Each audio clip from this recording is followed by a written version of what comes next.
Halo teman-teman, kami mau minta maaf karena video kali ini tidak seperti biasanya. Saat ini kami sedang mengalami sedikit kendala teknis.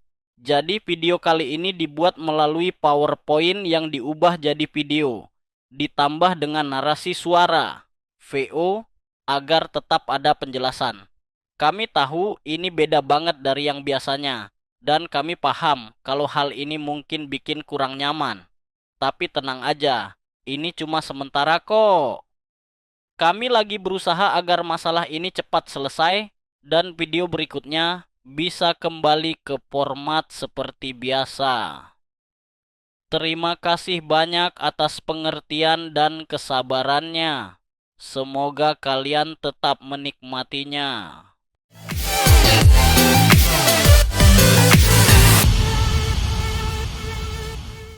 Selamat datang dalam analisis visual poster film berjudul Asuh, karya dari Yusril Alfat. Pada kesempatan ini, kita akan membahas poster tersebut menggunakan pendekatan teori strukturalisme dari Claude Lévi-Strauss. Melalui pendekatan ini, kita akan mengurai bagaimana struktur visual dan simbol-simbol dalam poster berfungsi membangun makna mendalam tentang cerita yang ingin disampaikan. Sebelum masuk ke dalam analisis visual, mari kita kenali terlebih dahulu konteks cerita dari film Asuh. Film ini berangkat dari sebuah premis sederhana namun emosional, tentang Nyewu Dino, atau 1.000 hari meninggalnya suami dari seorang wanita tua yang miskin dan sakit-sakitan, yang hidup bersama seekor anjing pengganggunya. Dalam sinopsisnya, dikisahkan seorang wanita bernama Bu Giem yang hidup sendirian dalam keterbatasan ekonomi. Anak-anaknya merantau jauh dan pada hari ulang tahunnya, yang juga bertepatan dengan 1.000 hari kematian suaminya, ia berharap anak-anaknya pulang untuk mengadakan ritual nyewu. Namun harapan itu hampa, tak satu pun anak yang kembali. Pada akhirnya, seekor anjing datang dan menemani kesendiriannya, membawa kehangatan tak terduga di tengah kehampaan. Cerita ini menjadi dasar emosional yang sangat kuat yang divisualisasikan dalam poster film tersebut. Untuk membaca makna tersembunyi dalam poster, kita menggunakan teori strukturalisme. Strukturalisme mengajarkan bahwa makna tidak muncul dari satu unsur saja, melainkan dari hubungan antar unsur dalam sebuah sistem. Claude Lévi-Strauss mengungkapkan bahwa dalam memahami budaya, termasuk teks visual seperti poster film, kita perlu mencari struktur yang mendasari makna. Salah satu konsep kunci dalam pendekatan ini adalah oposisi biner. Oposisi biner adalah pertentangan antara dua elemen berlawanan, seperti kehidupan dan kematian, harapan dan keputusasaan, kehangatan dan keterasingan. Makna dalam pendekatan ini selalu lahir dari hubungan dan pertentangan antar elemen tersebut. Kini kita masuk ke dalam analisis visual poster. Secara kasat mata, warna dominan dalam poster Asuh adalah ungu gelap dan merah. Ungu gelap membalut latar belakang dengan aura kesedihan, misteri, dan kedalaman emosional. Sementara warna merah, meskipun lebih subtil, memberi aksen yang mengisyaratkan kerinduan dan emosi yang membara. Kombinasi kedua warna ini memperkuat suasana suram dan sunyi, serta membuka pintu bagi audiens untuk memasuki dunia batin tokoh utama. Fokus utama dalam poster ini adalah sosok Buk Giem. Ia digambarkan kecil, rapuh, dan sendiri, seolah tenggelam dalam ruang kosong yang luas.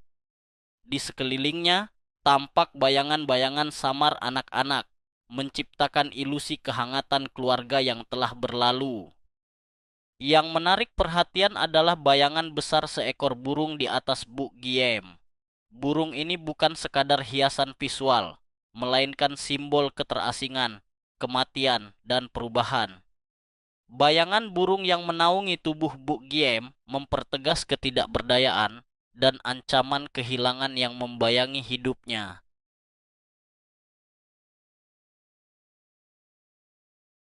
Poster ini juga menyiratkan berbagai bentuk oposisi biner yang kaya makna. Yang pertama adalah pertentangan antara kehangatan keluarga dan kesepian individu.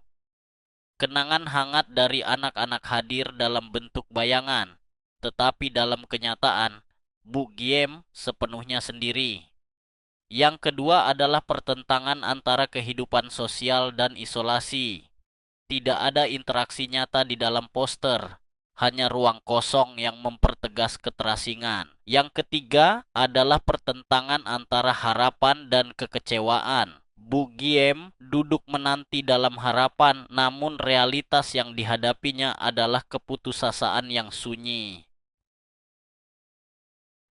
Menggali lebih dalam, simbolisme burung dalam poster ini sangat kuat.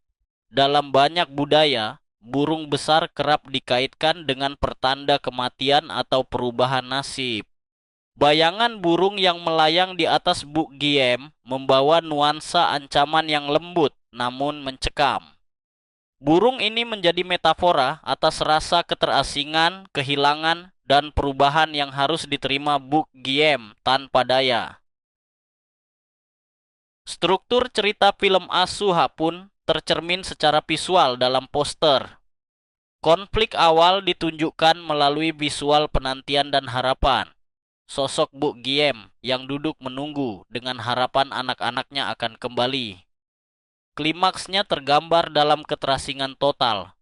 Ketidakadanya sosok nyata, hanya bayangan dan kehampaan yang menyelimuti. Resolusinya adalah penerimaan. Bu Giem menerima kenyataan hidupnya dalam kesunyian yang menyakitkan namun penuh ketabahan. Poster ini, tanpa perlu satu dialog pun, berhasil membimbing kita melewati perjalanan emosional itu secara utuh.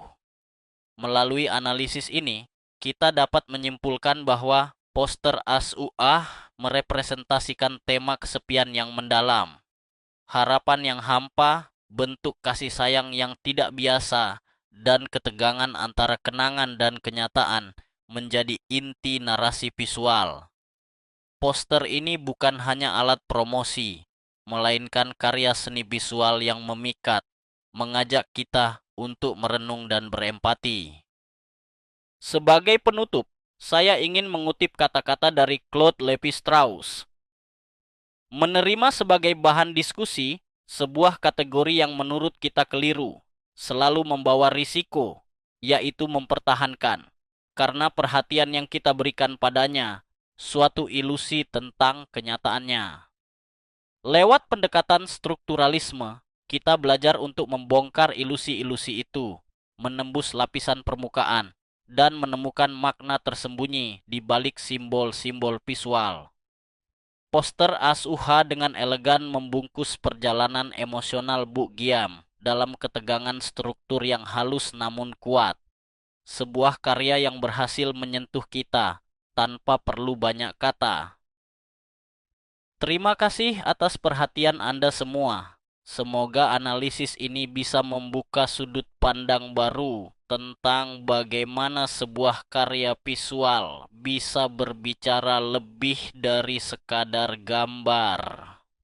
Sampai jumpa dalam analisis visual berikutnya.